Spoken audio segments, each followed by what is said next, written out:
여호수아 3장 1절에서 6절 말씀입니다. 구약성경 323페이지입니다.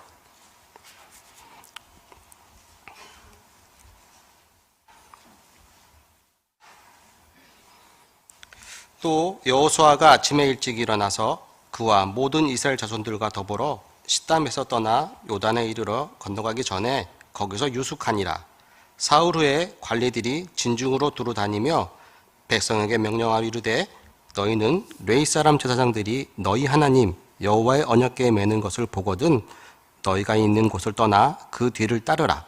그러나 너희와 그 사이 거리가 2000규빗쯤 되게 하고 그것에 가까이 하지는 말라. 그리하면 너희가 행할 길을 알리니 너희가 이전에 이 길을 지나보지 못하였음이라 하니라. 여호수아가 또 백성에게 이르되 너희는 자신을 성결하게 하라. 여호와께서 내일 너희 가운데에 기이한 일들이 행하시리라. 여호수아가 또 제사장들에게 말하여 이르되 언약궤를 메고 백성에 앞서 건너라 하매 곧 언약궤를 메고 백성에 앞서 나아가니라. 아멘. 우리 귀한 또 기도를 해주신 우리 박호영 부장 집사님, 그리고 성경 봉독해 주신 우리 최사환 집사님, 그리고 또 특성으로 수고해 주신 우리 초등부 교사들, 그리고 우리 지우 그리고 예솔이에게 또 귀한 찬양을 함께 해주셔서 감사드립니다. 그리고 또 반주로 수고해 주신 우리 또 장수영 집사님 또 일찍 오셔가지고 준비해 주셔서 감사드립니다. 초등부가 이번 여름 성경학교를 통하여서 큰 은혜의 부서가 될 수 있기를 바라는 마음으로, 격려하는 또 마음으로 박수 한번 하겠습니다.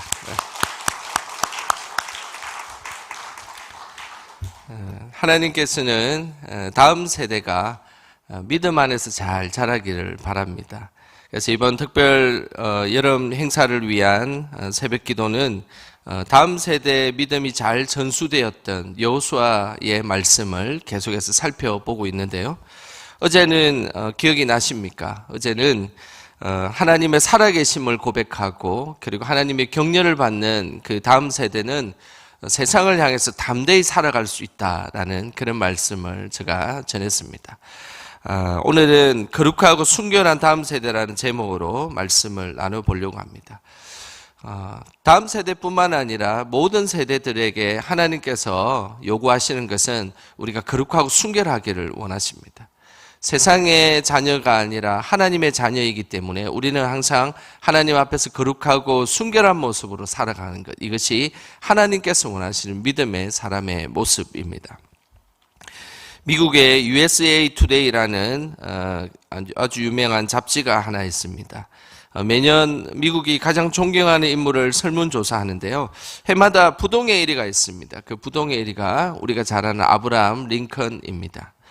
링컨은 당시 남북전쟁 때 지휘관들에게 이런 명령을 내렸습니다. 내 막사에 흰 손수건이 하나가 걸려 있으면 가장 중요한 회의를 하는 중이니 절대 나를 찾지 마라, 이런 이야기를 했습니다. 그러면서 링컨과 친했던 지휘관 하나가 물었습니다. 아니, 대통령 각하, 중요한 회의는 저희들하고 해야지 도대체 누구랑 중요한 회의를 한다는 것입니까? 그때에 링컨이 대답하기를 나는 하나님과 회의를 합니다. 그 시간은 내가 기도하는 시간입니다. 이렇게 이야기하면서 남북 전쟁이 끝날 때까지 그렇게 항상 하나님 앞에 매달리며 기도했던 링컨, 그 위대한 모습을 우리에게 보였습니다. 그뿐만 아니라 링컨은 남북 전쟁이 끝난 후에도 백악관에 와서 백악관을 기도처소로 만들었습니다. 많은 백악관에 장소들이 있는데 특별한 장소를, 기도처소를 만들어서 이곳은 하나님께 기도하는 곳이고, 기도하는 나라는 망하지 않고, 기도하는 개인은 절대 하나님께서 실망시켜 주시지 않는다라는 그런 믿음으로 백악관을 기도처소를 만들었습니다. 실제로 이 백악관을 기도실로 만든 대통령이라는 책 제목이 있습니다. 그 책 내용에 이런 내용이 있는데요. 제가 한번 읽어드리겠습니다. 기도에 대한 믿음과 그 힘을 믿었던 링컨, 그는 백악관을 정치의 집으로 만들지 않고 기도의 집으로 만들었다. 한계에 부딪혔을 때 그의 선택은 좌절이 아니라 기도였다. 그는 인간의 한계점이 하나님이 역사하시는 시작점이라는 사실을 굳게 믿었다. 대단한 고백이지 않습니까? 자신의 삶의 처소에 그 장소를 기도의 처소를 만드는 것. 이것은 거룩하고 순결한 자의 모습입니다. 그리고 내가 어떤 일들을 할 수 있지만 그러나 그 나의 한계에 항상 부딪히는 그 순간은 내가 실패하고 절망하는 순간이 아니라 바로 하나님이 일하시는 시작의 그 출발이다라고 믿음으로 고백하는 것. 이것이 하나님께서 원하시는 믿음의 모습입니다. 믿음의 사람들의 중요한 특징은 바로 그런 것이죠. 중요한 일을 하기 전에 항상 기도하며 하나님을 만난다는 것입니다. 그 이유는 우리 삶의 모든 것을 주관하시는 분, 그분이 하나님이시기 때문에 우리는 하나님께 기도로 나아가게 되는 것입니다. 우리 영광의 모든 세대들이 항상 어떤 일을 시작하기 전에 먼저 무릎 꿇고 하나님 앞에 먼저 나아가는 저와 여러분 되시길 주님의 이름으로 소망합니다. 여호수아는 지금 매우 중요한 일을 앞두고 있습니다. 그것은 가나안 땅을 점령하기 위한 첫 시작인 요단강을 건너가기 위함이었습니다. 이스라엘 백성들이 이제 가나안 땅에 진군하기 직전에 이 자기 앞에 가려 있는 이 요단강을 건너간다는 것. 이것은 그들에게는 어떤 큰 사역의 출발이며 시작이었습니다. 그래서 이 중요한 시기 때에 우리가 도대체 어떤 일들을 하는 것이 하나님께서 기뻐하신 일일까라는 것을 오늘 본문 말씀은 잘 말씀해 주고 있습니다. 이 중요한 시점에 하나님은 어떤 것을 하고 여호수아에게 그 일들을 진행하라고 요청하셨을까요? 오늘 본문에는 매우 중요한 두 가지를 요청하셨습니다. 먼저 3절 말씀 같이 함께 읽어보겠습니다. 백성에게 명령하여 이르되 너희는 레위 사람 제사장들이 너희 하나님 여호와의 언약궤에 매는 것을 보거든 너희가 있는 곳을 떠나 그 뒤를 따르라.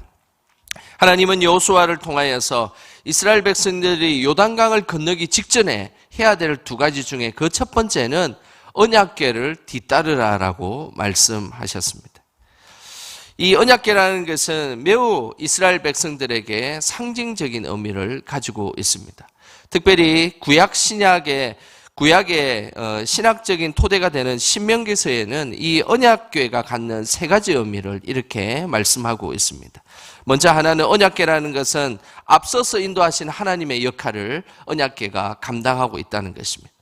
어떤 중요한 일을 할 때 항상 이스라엘은 언약궤가 먼저 출발하고 그 언약궤를 따라가는 것이 이스라엘의 전통적인 모습입니다. 그것은 뭘 의미하겠습니까? 하나님은 항상 우리와 앞서 행하시는 분이십니다. 어떤 일에 뒤에 뒤처져서 그냥 우리 보고 먼저 가라고 이야기하시고 따라가시는 분이 아니라 항상 먼저 앞서서 가셔서 이스라엘 백성들이 그곳을 따라가기를 원하는 것. 이것이 언약궤를 향한 하나님의 뜻입니다. 그것은 우리의 믿음도 마찬가지입니다. 우리의 모든 세대들이 고백하는 것은 우리가 먼저 이 땅을 살아가고 내 혼자가 발길을 내닫는 것 같은 내 인생에 내 혼자 살아가는 듯한 그런 느낌으로 살아가고 있지만 그러나 그렇지 않습니다. 하나님이 먼저 앞서가 계셔서 우리를 기다리고 계신 것입니다. 그래서 우리는 단지 그 언약궤가 먼저 출발한 그것을 따라가듯이 하나님께서 우리의 길을 열어주셨던 그 길을 우리가 앞서 가는 것이 아니라 뒤따라 간다는 사실입니다. 이것은 하나님께서 주시는 큰 우리의 믿음의 의미가 심겨져 있다는 것이죠. 저는 우리 모든 세대 그리고 다음 세대가 믿음의 눈을 들어서 앞서 행하시는 하나님을 바라보기를 주님의 이름으로 소망합니다. 언약궤의 또 다른 의미는 대적을 물리치는 역할을 합니다. 언약궤의 이 독특한 이 특징은 언약궤를 만지면 이스라엘 백성이든 그리고 이방인이든 다 죽음을 면치 못했습니다. 그래서 이 언약궤가 대적을 물리치는 능력을 가지고 있기 때문에 그 언약궤를 항상 거룩하고 소중하게 관리해야 하는 것입니다. 하나님은 우리의 문제를 물리쳐 주시는 분이십니다. 인간의 한계점은 곧 하나님이 역사하시는 시점입니다. 그리고 내 힘으로 안 될 때, 그때는 바로 하나님께서 역사하는 때입니다. 내 힘으로 안 되고 부딪히면 우리는 절망하고 낙심할 때가 있습니다. 그러나 그 순간은 이제 하나님이 역사할 때입니다. 우리는 하나님 앞에 기도로 나아갈 순간이며 우리가 거룩하고 더 순결해야 되는 그런 하나님의 은혜를 경험하는 시간이 되어야 하는 것입니다. 우리 다음 세대는 자신의 힘으로 살아가는 세대가 되지 않아야 할 것입니다. 하나님의 힘으로 살아가는 세대가 되어야 할 것입니다. 그곳에는 우리의 문제보다 앞서서 기도하고 그리고 예배가 있는 그런 우리의 믿음이 되어야 하는 것입니다. 작은 일을 우리가 행할지라도 그곳에서 기도하고 그리고 그곳에서 예배 드리며 그 진정한 모습이 있을 때 그 모습이 바로 거룩하고 순결한 자의 모습입니다. 언약궤의 마지막 의미는 하나님의 임재를 상징합니다. 언약궤는 임마누엘 대신 하나님의 임재를 의미합니다. 우리가 매 순간마다 하나님의 임재를 경험할 수가 있다면 그것은 바로 언약궤와 함께하고 하나님과 함께하는 존재이게 될 것입니다. 우리는 혼자 외로이 있을 때가 있습니다. 그때마다 하나님은 그 순간에 우리를 내버려 두지 아니하시고 우리와 함께 하십니다. 세상이 혼자인 것 같고 세상이 아무도 나를 알아주지 않는 것 같은 그런 절망과 낙심과 실망할 때가 있습니다. 그럴 때마다 하나님 그 언약궤가 우리와 동행하고 계시고 우리와 함께하고 계심을 항상 기억하시기를 소망합니다. 우리를 인도하시고 우리의 대적을 물리쳐 주시고 우리와 함께 하신 그 하나님이 우리가 살아가는 우리의 삶에 항상 동행하고 계시기에 우리는 그 복된 인생을 살아갈 것을 담대히 나아가야 될 것입니다. 오늘 그 언약궤, 우리를 인도하시고 그리고 우리를 대적을 물리쳐 주시고 우리와 함께 하신 그 언약궤가 함께 했던 그 놀라운 역사의 현장이 17절에 이렇게 말씀하고 있습니다. 우리 17절 말씀 같이 함께 읽어보겠습니다. 여호와의 언약궤를 맨 제사장들은 요단 가운데 마른 땅에 굳게 섰고 그 모든 백성이 요단을 건너 길을 마칠 때까지 모든 이스라엘은 그 마른 땅으로 건너갔더라. 하나님은 홍해 사건과 동일하게 요단강을 마르게 하셨습니다. 그래서 언약궤를 메고 제사장들이 출발하자 그 요단강이 마르기 시작했습니다. 그러면서 이제 이스라엘 백성들이 물길을 걸어가고 물길을 헤엄쳐서 건너간 것이 아니라 바로 마른 땅을 건너갈 수 있도록 하나님께서 그 길을 예비하셨습니다. 놀랍지 않습니까? 우리가 하나님을 의지하며 하나님의 믿음으로 나아가면 하나님은 우리의 모든 문제를 해결하여 주십니다. 우리 앞에 막혀있는 강물과 같은 것들이 있을지라도 그 강물이 우리의 발목을 잡지 못하게 될 것입니다. 그리고 우리를 주저하지 못하게 될 것입니다. 그 문제를 하나님께서 활짝 해결해 주셔서 가장 안전한 길, 가장 좋은 길, 가장 최선의 길, 그리고 가장 우리에게 필요한 그 길을 걸어갈 수 있도록 하나님께서 우리의 길을 안내해 주신다라는 것입니다. 우리 영광의 모든 세대들이 앞서 행하시는 그 하나님의 능력을 의지함으로 늘 모든 문제를 해결받기를 주님의 이름으로 축복합니다. 하나님이 요단을 건너기 전에 언약궤를 뒤따라갈 것을 요청하고 그리고 또 다른 두 번째 요청을 하셨습니다. 그 요청은 5절에 나옵니다. 자, 우리 5절 말씀 같이 함께 읽어보겠습니다. 여호수아가 또 백성에게 이르되 너희는 자신을 성결하게 하라. 여호와께서 내일 너희 가운데 기이한 일들을 행하시리라. 하나님께서 요단을 건너가기 전에 여호수아를 통해서 두 번째 명령한 것이 있었습니다. 그것은 바로 자신을 성결하게 하라라는 말씀입니다. 보통 전쟁하기 직전에는 군사들이 전쟁 준비를 합니다. 갑옷을 정비하고 그리고 칼을 갈기도 하고 화살촉을 날카롭게 하기도 하고 그리고 화살이 부족하면 화살을 더 만들어서 보충하고 그것이 그 당시에 전쟁을 준비하는 모습입니다. 그리고 또 먼 길을 가야 되기 때문에 군수품을 싸고 짐을 정리합니다. 근데 지금 이스라엘 백성들에게 가나안 땅이 이제 바로 앞에 맞닥뜨려져 있는 그 순간에 이제 이스라엘 백성들은 그런 전쟁 준비를 해야 되지 않겠습니까? 바로 적군이 기다리고 있기 때문입니다. 한 번도 만나보지 못했던 적군, 그리고 또 어떤 그 가나안 땅에는 아낙 자손들 중에서도 더 큰 아낙 자손들, 최고의 그 전사들이 기다리고 있는 그 절체절명의 그 순간에 그들은 무엇을 준비해야 되겠습니까? 어떤 것들을 준비하고 어떤 것들을 보강하고 어떤 것들을 준비해야 되겠습니까? 그런데 오늘 하나님께서 이스라엘 백성들을 향해서 말씀하시기를 성결할 것을 준비하라라고 말씀하셨다는 사실입니다. 그 이유는 이 전쟁은 나에게 속한 것이 아니라 하나님에게 속해 있기 때문입니다. 그래서 거룩하고 성결할 것을 하나님은 말씀하고 있습니다. 이 세상이 나에게 속했다면 우리는 밤새 가방을 싸고 돈을 준비하고 핸드폰을 충전하고 뭔가 준비하면서 계속해서 나아가야 되지 않겠습니까? 그러나 우리의 인생이 우리에게 속하지 않았기 때문에 그 순간에 무릎을 꿇고 기도하게 하고, 그리고 하나님 앞에 나가게 하고, 그리고 거룩하고 순결하게 나가기를 원하시는 하나님의 뜻이 그곳에 있다는 것입니다.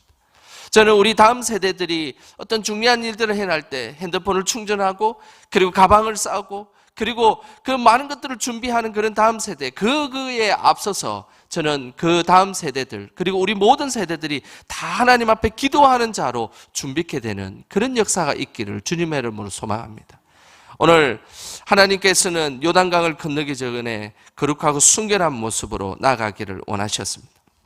특별히 이 오전에는 너희는 자신을 성결하라라는 이 단어에는 빠진 단어가 하나가 있습니다. 그것이 스스로라는 단어입니다. 이전 성경에는 스스로라는 단어가 있었는데 이게 번역하면서 보니까 자신을 성결하라 할 때 이 자신이라는 단어에 스스로가 어느 정도 포함되어 있기 때문에 이 스스로라는 단어가 빠져 있는데, 사실은 더 잘된 번역은 너희는 자신을 스스로 성결하게 하라라는 이 표현이 가장 원어적으로 적당한 표현입니다. 하나님의 명령이기 때문에 성결하라가 아니라 자기 스스로가 자발적으로 성결하기를 하나님은 기대하고 계신다라는 것입니다. 모세시대 사람들은 하나님의 명령에 의해서 성결하게 되었다면, 이제 더 신앙이 성숙된 이 여호수아 시대 사람들은 자신이 명령에 의해서 성결한 것이 아니라 자기 스스로, 자기 자신이 그냥 하나님 앞에서 매우 중요한 그 순간에 스스로 성결하기를 원하시는 것, 이것이 하나님의 뜻이셨습니다. 요즘 시대에 매우 필요한 것이 무엇이겠습니까? 누군가가 시키고 누군가가 지켜보고 있어서 성결한 것이 아닙니다. 그런 성결은, 때로는 그런 성결이 필요할 때도 있습니다. 누군가 보기 때문에 옷 매무새를 단정하게 하고, 그리고 또 하나님 보기에 거룩하고 순결한 모습을 보이는 것도 참으로 필요합니다.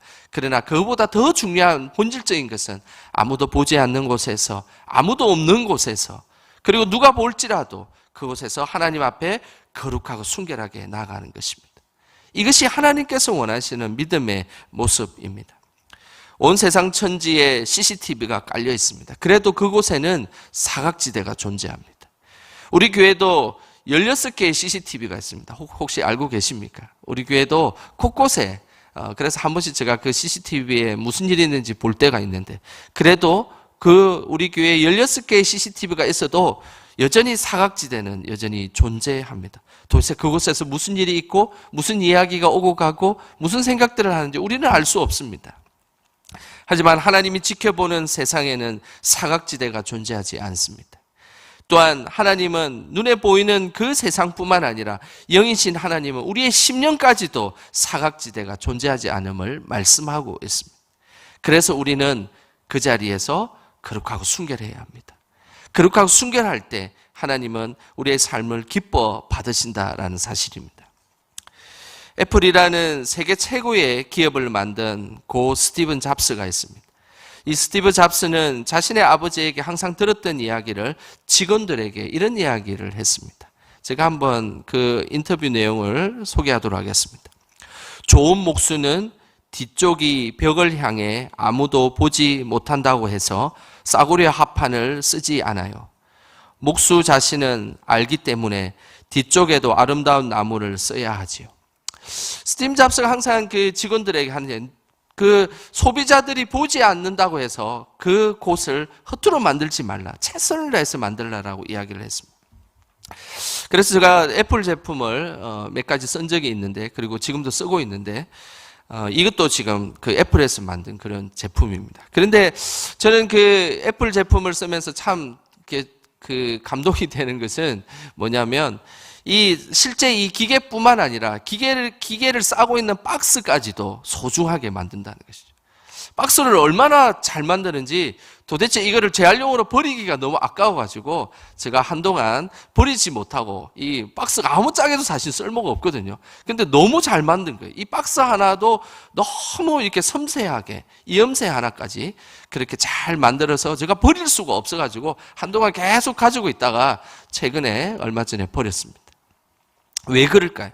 작은 거 하나도 사람들이 보지 않을지라도 그곳에 최선을 다할 때 최고의 명품이 만들어진다라는 사실입니다.